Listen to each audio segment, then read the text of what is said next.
So hello what's up, कैसे हैं आप सब। दोस्तों, अगर आप वो एक सीए स्टूडेंट, सीए इंटर या सीए फाइनल, जिसने कहीं ना कहीं भी पीछे एग्जाम्स दिए थे, मई में भी एग्जाम दे दिए या मान लो सितंबर में भी एग्जाम दे दिए, और कहीं ना कहीं आपका ऑडिट का पेपर क्लियर नहीं हो रहा, ठीक है, और आपके मन में अभी एक सवाल आ रहा है, यार मैंने मेहनत तो की थी, मैंने तो पूरी शिद्दत से मेहनत की थी, फिर भी रिजल्ट मेरे फेवर में नहीं आया। तो मैं आपको बता दूं, मैं आप ही की साइड हूं। मैं आप ही की साइड हूं। मैंने अभी जब से रिजल्ट आया है, 6 तारीख को रिजल्ट डिक्लेयर हुआ था, उसके बाद से इतने सारे बच्चों से सर बात करी है ऑडिट में, जिनका कहीं ना कहीं सक्सेस नहीं आ पाया। इंस्टाग्राम पे, लिंक्डइन पे, टेलीग्राम पे इतने बच्चों ने कहीं ना कहीं कनेक्ट किया, जिनसे बात करके सर मुझे एक चीज समझ में आई कि एक सेट ऑफ स्टूडेंट्स हैं सर, जो हार्डवर्क तो कर रहे हैं, बट कहीं ना कहीं उनके पास गाइडेंस की कमी है कि उनको कैसे आगे बढ़ना है। 3 छोटे से पॉइंट्स हैं जहां पे मैं चाहूंगा कि आप थोड़ी सी नजर डालो, ठीक है।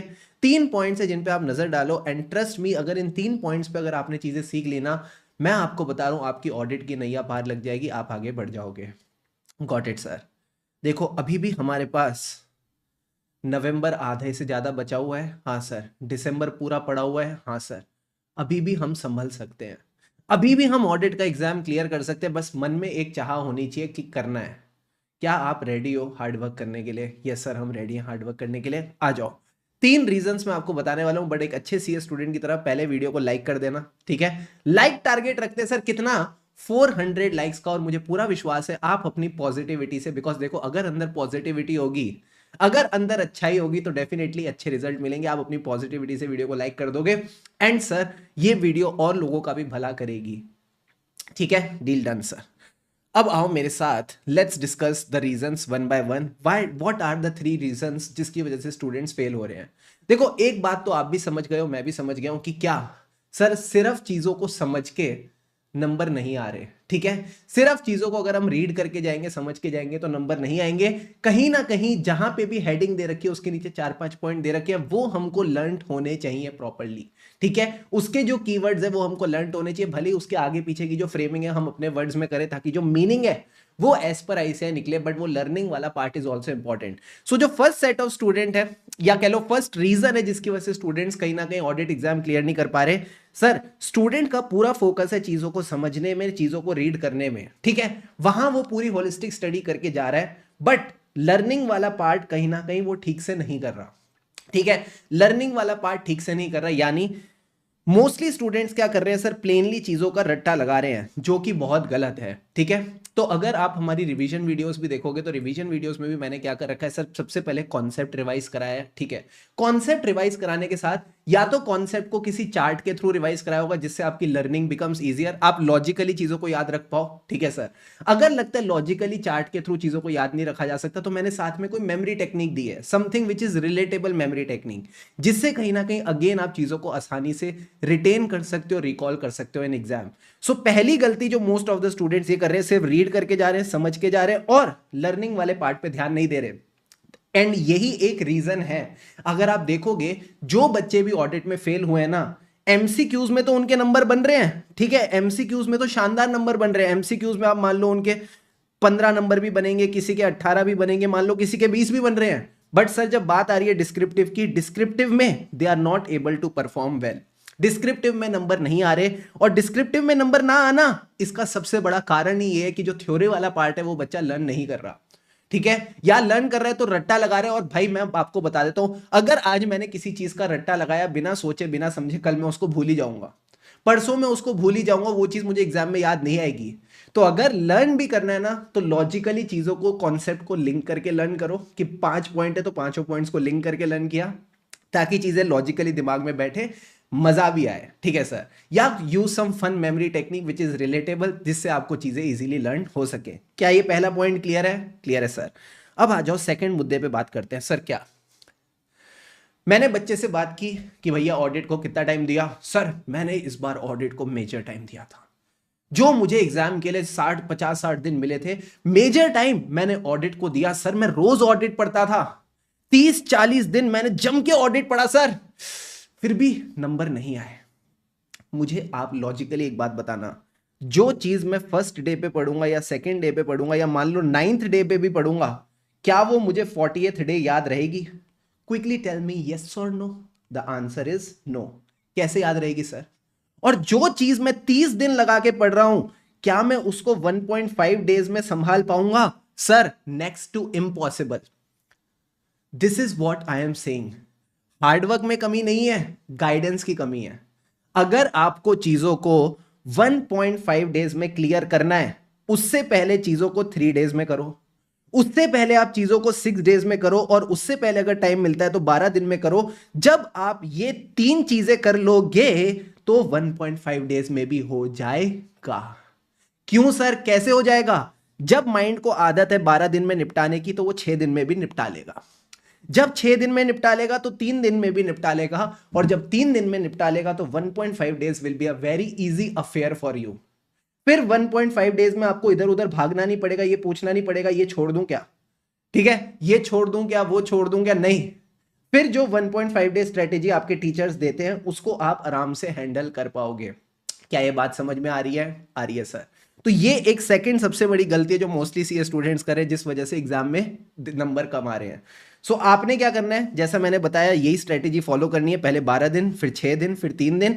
इसमें भी मोटा माटी आप 21 डेज ही दे रहे हो ऑडिट को, बट दोस्त 21 डेज इस तरह से देना बेटर है रादर देन फैला के पढ़ना। एक चीज और, 12 दिन पढ़ने के बाद जब ये 6 दिन की रिवीजन आए, तो बीच में जब आप बाकी सब्जेक्ट्स उठा रहे हो, मान लो आपने अकाउंट्स उठा लिया इंटर में, या फाइनल में एफआर उठा लिया, ठीक है, या कोई और सब्जेक्ट उठा लिया, तो उसके साथ भी रोज आप ऑडिट 2-3 घंटे पढ़ो, ताकि जब पहली रिवीजन से दूसरी रिवीजन तक पहुंचो तो बीच में जब आप ऑडिट के टच में रहोगे, बाकी सब्जेक्ट्स के साथ ऑडिट के टच में रहोगे, तो आप ऑडिट को भूलोगे नहीं। क्या ये पॉइंट क्लियर है? क्लियर है सर। तीसरी सबसे बड़ी गलती जो मोस्टली सीए स्टूडेंट्स कर रहे हैं सर, वो क्या है? Single focus. सर ये सिंगल फोकस का क्या मतलब है? या तो बच्चा सिर्फ नोट्स पे फोकस कर रहा है, क्वेश्चन बैंक पे फोकस नहीं कर रहा, या सिर्फ क्वेश्चन बैंक पे फोकस कर रहा है, नोट्स पे फोकस नहीं कर रहा। अब प्रॉब्लम क्या है? अगर आप सिर्फ नोट्स पे फोकस करते हो, क्वेश्चन बैंक पे नहीं, तो आपको क्वेश्चन सॉल्विंग आ ही नहीं रही, ठीक है सर। अगर आप सिर्फ क्वेश्चन बैंक पे फोकस करते हो, नोट्स पे नहीं, तो जो आईसीए न्यू क्वेश्चंस बनाता है वो आपसे होते नहीं, ठीक है सर। तो भैया मैं आपको एक सिंपल सी बात बोलता हूं, आज की डेट में हमारे पास गिन के 6 सब्जेक्ट हैं, ठीक है। एक जमाने में ये 8 सब्जेक्ट होते थे, और 8 अलग अलग सब्जेक्ट, ठीक है।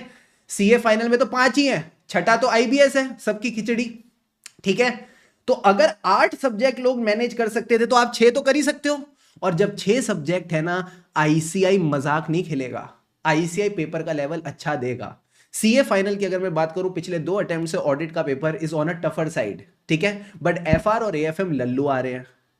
अब जनवरी का पता नहीं कि ऑडिट टफ आएगा वापस, या एफआर और एएफएम में से किसी एक को टफ बनाएंगे। ऐसी अगर मैं इंटर की बात करूं, मई का पेपर इजी था, सितंबर का paper was on a little above average side, so you never know अब जनवरी में कौन सा पेपर टफ आएगा। तो मैं कहता हूं जो चीजें अपने हाथ में नहीं है ना, उसके बारे में सोच के कोई फायदा भी नहीं है, ठीक है। आपको जो मैंने बताई कि 3 गलतियां मोस्टली जो सीए स्टूडेंट करते हैं, जिसकी वजह से ऑडिट में रुक रहे हैं, सर यही 3 गलतियां हैं। यानी अगर आपको लग रहा है कि आप एफर्ट्स तो डाल रहे हो फिर भी रिजल्ट नहीं मिल रहा, तो इन तीनों में से किसी एक रीजन की वजह से हो सकता है। एंड यही बात मैं आपको बताना चाहता हूं। देखो, एज अ फैकल्टी मैं सच्ची बताऊं, बहुत अच्छा लगता है जब बच्चे रैंक लेके आते हैं, ठीक है। सीए फाइनल में this time we have 56 rank holders, intermediate में we have 20 rank holders. Examinations की बात करूं तो अगेन इंटरमीडिएट में 300 प्लस एग्जाम्शंस हैं। फाइनल की अगर मैं बात करूं तो अगेन उसमें भी सेंचुरी पार हो चुकी है, even after a tough paper. But दोस्त, जितना दिल दुखता है ना ये जानते हुए कि कोई बच्चा अनसक्सेसफुल रह गया, उसकी कोई सीमा नहीं है। एंड उस बच्चे के लिए सर एक ही इंसान है जो उससे रिलेट कर सकता है, वो उसका फैकल्टी है, बिकॉज किसी और को ऑडिट तो आता ही नहीं है, ठीक है, किसी और को तो पता ही नहीं है। एंड अल्टीमेटली पता है, हम भी कई बार क्या कह देते हैं ना, हम कंप्लेनिंग मोड में चले जाते हैं। कंप्लेनिंग मोड का क्या मतलब है कि यार मेरे दोस्त भी तो ऐसे 30-40 दिन लगा के पढ़ रहे हैं ना, मेरे भी एक दोस्त ने 30-40 दिन लगा के पढ़ा था, वो पास हो गया, देखना कितने पे पास हुआ, कहीं ऐसा तो नहीं 40 पे पास हुआ है या 41 पे पास हुआ है।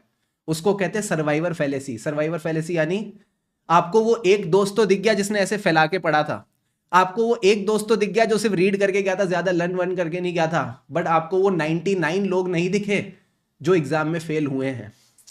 सो मैंने आपको ये 3 गलतियां बताई हैं, प्लीज आप इन गलतियों से सीखो, बिकॉज मुझे ऐसा लगता है कि जितना जल्दी अपन अपनी गलतियों से सीख जाते हैं, उतना जल्दी हम चीजों में इंप्रूव कर जाते हैं, और जितना जल्दी हम इंप्रूव कर जाते हैं, उतना जल्दी things get better for us, right? So this is all from my side. Please make sure आप इन चीज़ों पे फोकस करें। और मैं आपसे एक रिक्वेस्ट भी करूंगा, कमेंट सेक्शन में लिख देना इन तीनों में से आप कौन सी गलती थी जिसको ज्यादा कर रहे थे, ठीक है? उसके बारे में प्लीज कमेंट सेक्शन में लिख देना। क्या आपका सिर्फ फोकस रीडिंग पे था, लर्निंग पे नहीं? This can be one of the mistake. क्या आप चीजों को फैला फैला के पढ़ रहे थे, या आपकी रिविजन्स की कमी थी? That was the mistake. या तीसरी चीज, आप सिर्फ नोट्स पढ़ के गए, क्वेश्चंस प्रैक्टिस करके नहीं गए, या सिर्फ क्वेश्चंस प्रैक्टिस करके गए बट नोट्स पढ़ के नहीं गए? This can be the another mistake. इससे क्या होगा ना, अगर आप अपनी मिस्टेक खुद कमेंट सेक्शन में शेयर करोगे ना, बाकी बच्चे भी अपनी मिस्टेक शेयर करेंगे, तो आपको लगेगा यार सिर्फ मैं अकेला नहीं हूं, सब कुछ ना कुछ अपनी तरफ से गड़बड़ कर रहे हैं। एंड मैं आखिरी में आपको एक छोटी सी चीज और बोलना चाहूंगा, प्लीज मेरी बात सुनना। देखो, मैं समझ सकता हूं कि रिग्रेट होता है, ठीक है? कहीं ना कहीं रिग्रेट होता है कि यार काश मैं उस टाइम पे ये स्ट्रेटेजी, ये गाइडेंस अच्छे से फॉलो कर लेता। But the point is, life is not about not making the mistakes. Mistakes तो भैया लाइफ में होंगी, आप कितनी ही कोशिश कर लो, कितना ही चाह लो कि आप गलती ना करो, गलतियां होनी ही हैं। जीवन का नाम ही है गलतियां करना। बट सर, अच्छा इंसान कौन है? जो उन गलतियों से सीखे, चीज़ों में इंप्रूवमेंट करे और ज़िंदगी में आगे बढ़े। तो जो आपको रिग्रेट हो रहा है ना, यार मेरे से गलती हो गई, काश मैं उस टाइम पे पढ़ लेता, काश मैं उस टाइम पे चीज़ें अच्छे से कर लेता, फिर ये मेरे को 2-3 महीने और नहीं पढ़ना पड़ता। यार ये लिखा था, ये कहीं ना कहीं लिखा था कि आप वो गलती करो। बट अब कहीं ना कहीं ये भी लिखा है कि आप उन गलतियों से सीखो, शायद तभी ये वीडियो आज आप तक पहुंची है, ठीक है? सो वीडियो अच्छी लगी हो तो do give it a like, ठीक है? थिंक लेस, स्टडी मोर, अच्छे से मन लाके पढ़ो, चेहरे पे एक स्माइल रखो, या कीप दैट स्माइल। अरे आ रही है, आ रही है, आ रही है, यस। इसी मुस्कान के चमकान के सब दीवाने हैं, ठीक है? तो चेहरे पे एक स्माइल रखेंगे, खुशी से पढ़ेंगे, तभी आगे बढ़ेंगे। हमेशा याद रखना, गलतियां सबसे होती हैं। मैंने भी ज़िंदगी में कई गलतियां करी होंगी, अपने पेरेंट्स ने भी कई गलतियां करी होंगी, आपसे भी कई गलतियां हुई हैं। बट जीवन का नाम यही है, गलती करो, उससे सीखो और आगे बढ़ो। जितना जल्दी आप ये चीज़ समझ जाओगे, ज़िंदगी संवर जाएगी। Thank you so much everyone for watching this video. Channel पे नए हो तो सब्सक्राइब कर लेना। And yes, wishing you the best. लगे रहो मित्रों, लगे रहो।